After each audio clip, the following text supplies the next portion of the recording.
On dit souvent que être gentil c'est une tare, que vous ne pouvez pas séduire une femme qu'en étant trop gentil et que si vous êtes trop gentil, que vous allez vous faire écraser, que vous allez vous faire ratatiner par les femmes et que, comme dit la citation, trop bon, trop con.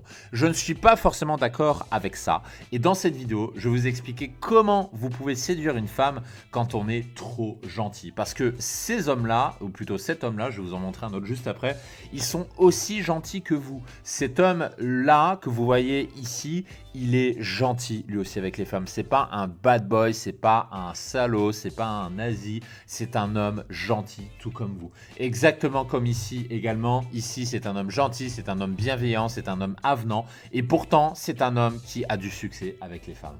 Alors, pourtant, comment font-ils, malgré le fait d'être gentil, alors que vous pensez peut-être qu'être gentil, que c'est pas une qualité, que c'est un énorme défaut?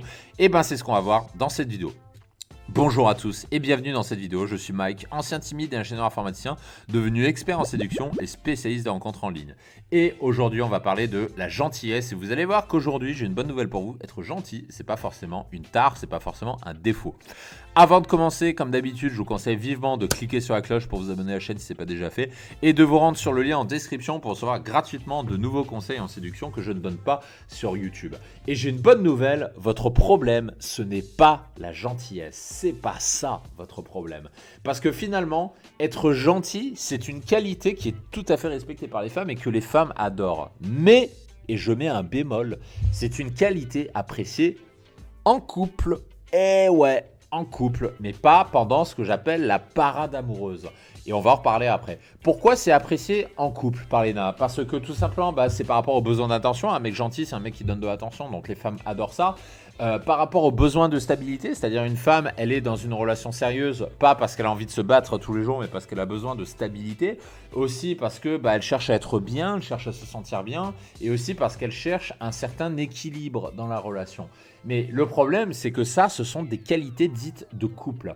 Et avant d'être en couple, le problème, c'est que la gentillesse ne vous sert à rien. Parce que vous sautez ce qu'on appelle la parade amoureuse. Bien avant le couple, il y a ce qu'on appelle le processus de séduction, que j'appelle aussi la parade amoureuse. C'est-à-dire que vous êtes concurrencé par d'autres hommes, puisque toute femme voit d'autres hommes. Il y a ce qu'on appelle, comme je vous le disais, la parade amoureuse, c'est-à-dire vous devez faire du push-pull, vous devez séduire, vous devez charmer, donc c'est-à-dire vous devez appliquer tout le contenu que vous voyez chez moi. Vous devez faire du push-pull mutuel, c'est-à-dire une certaine incertitude. Est-ce que je lui plais? Est-ce que machin? Oui, non, oui, non. Et ça, c'est le jeu de la séduction. Il y a ce qu'on appelle l'entre-deux tours. L'entre-deux tours, c'est quand vous faites un premier date et c'est le temps entre le premier date et le deuxième date. Donc c'est le temps d'incertitude où vous échangez des SMS, mais vous n'êtes pas tout à fait sûr de vous revoir ou pas. Ce sont toutes les incertitudes liées à la drague. Est-ce que vous vous plaisez? Est-ce que vous ne plaisez pas? Est-ce qu'il y a un coup de cœur? Est-ce qu'il n'y a pas de coup de cœur? Tout ça, c'est le processus de séduction.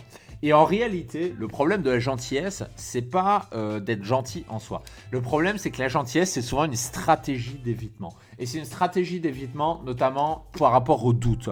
C'est-à-dire, vous doutez que vous lui plaisez, vous n'êtes pas sûr, et du coup, vous essayez d'être gentil pour compenser. Vous avez peur du râteau, donc vous essayez d'être gentil pour ne pas vous prendre un râteau.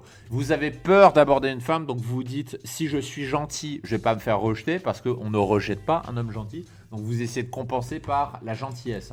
Ou alors l'effort de la parade amoureuse. Et ça, je sais, je vois souvent chez mes clients de plus de 40 ans qui sortent de 15 ans de mariage, qui commencent la séduction et qui démarrent en misant tout sur la gentillesse. Justement parce qu'ils ont été en couple pendant 15 à 20 ans. Et le problème, c'est que la gentillesse ne permet pas d'éviter la parade amoureuse. Oui, la parade amoureuse, c'est un effort, mais c'est un effort nécessaire parce que c'est le processus de séduction. Et si vous êtes ici, c'est que ça n'a pas marché. Si vous êtes ici, c'est que tout ce que vous avez essayé jusqu'avant n'a pas fonctionné. Donc pour cette vidéo, ce que je vais vous recommander, c'est le livre d'un spécialiste qui est bien meilleur que moi sur le sujet de la gentillesse, qui s'appelle Robert Glover et qui a écrit un très bon livre qui s'appelle Trop gentil pour être heureux. Vous avez le lien en description pour accéder, c'est un lien affilié, donc vous pouvez y accéder. Je crois que vous avez un avantage en cliquant dessus et ça vous permet de commander ce livre pour apprendre comment utiliser votre gentillesse à votre profit et comprendre le véritable rôle de la gentillesse qui n'est pas forcément celui que vous croyez, parce que vous pensez que la gentillesse est un atout séduction, alors qu'en fait pas du tout. Et dans ce livre, vous allez remettre la gentillesse à sa juste place. Donc je vous invite à le lire, c'est vraiment un livre en or et je vous invite à le commenter dans cette vidéo si vous l'avez lu et que vous avez apprécié, et ce que ça m'intéresse d'avoir vos feedbacks, puisque personnellement, j'ai adoré ce livre. Voilà ce que je pouvais dire, je vous souhaite une bonne lecture avec ce livre, et je vous dis à très bientôt.